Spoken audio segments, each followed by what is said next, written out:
YOLO everybody, it's the man, the myth, the legend, Quad MFT here, and in today's video I've got a little bit of some TDM action gameplay going on in the background, playing solo using the nice M27 assault rifle. But today I've actually got a little bit of a story that I thought I would tell you guys. Now this story, it's gonna be actually kind of weird, one of the most stories where I actually don't really like to tell people because some people actually don't believe it, but this one I really don't know why people don't believe this one. I mean, a lot of people do believe it too. My parents were pretty freaked out when they heard that this happened. Don't worry guys, I did tell them. But what I'm here to tell you guys today is one time, this was probably about maybe 2.5 years ago, I was out doorbell ditching, you know, having a little bit of fun. I'm a teenager, you know. It was with me, my little brother, and 2 friends. So we were out doorbell ditching. It was probably about 2 streets over from where I live. The spaces between us aren't too big, but they're kind of big, you know. So we had to walk a little bit down a street and go around a certain cul-de-sac. So we had to go down this cul-de-sac, and what we did was we hit the house furthest that would take us the longest way to run. I really don't think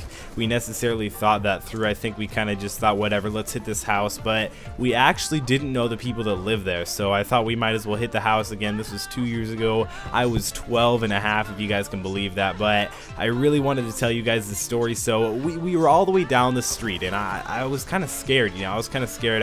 Back then I hadn't really done any pranks or anything like that, but I thought I would try it out. So I was with my little brother, and it was also 2 friends, like I mentioned a bit earlier. So we have one of my friends. It was I'm just gonna call him the shorter friend. So he goes up and he goes to ring the doorbell. We run away, and then nothing happens. So we're like, okay, well, what the heck happened? Why didn't anybody answer? Why didn't anybody come to the door? So, and we decided, we were like, oh, well, the lights are on, so they've got to be there, or maybe they left the light on. But we go there and we thought, well, why not ring it again? So we go there, we ring the doorbell again, we turn around and we see, and we wait, you know, we wait probably 25 to 30 seconds. It was a long 25 to 30 seconds because, you know, we're young, it's all suspenseful. We're like, is anybody there? Is anything gonna happen? But then some guy immediately books it out the garage. You can hear the garage pull it up because it's an automatic garage, and then we see him, he's driving out in the back of his SUV, and we're like, oh my gosh, what do we do? What do we do?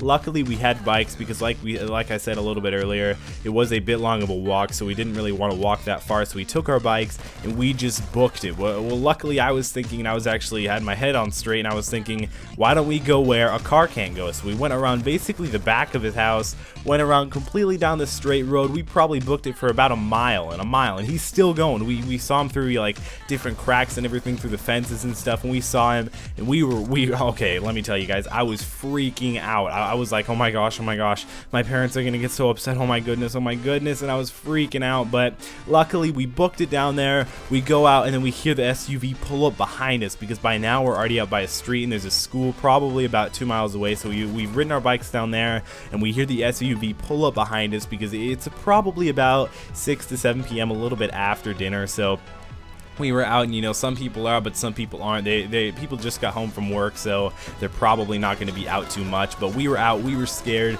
Again, we hear the SUV right behind us, so we go, we listen, everybody gets quiet. We're all hiding, kind of hiding behind a little bit of a fence. So we were a little bit scared, and we hear this guy. So we look out. I peek out around the fence with my little brother right below me because, of course, he's shorter than me. And so we look out, and we see this guy. He freaking pulls out like a freaking ninja samurai sword. He pulls out like a legit, like, 3-foot blade. Well, probably not 3 feet, probably about like a 1.5 feet or something. This huge blade, and he swings it around like a ninja. Now this isn't some karate guy or anything. He's like a regular 6-foot tall white guy, but oh my gosh, I mean, I'm not saying white people can't have karate skills or anything like that, but he swung it around like a ninja. Obviously he wasn't going to try and kill us. He didn't realize we were there. I mean, he realized we were there, but he didn't want to come and approach us. I don't really think he could see us, but he swung it around like a ninja. He takes it out, he like puts it down, and then he comes, well, of course he takes it with him, but he puts it down, yells, where are you guys, where are you? And then he comes out, and then he actually goes back into the SUV and drives home. And then we book it back, and we tell our parents, and we were like, oh my gosh, and we actually didn't end up getting in any trouble. It was just kind of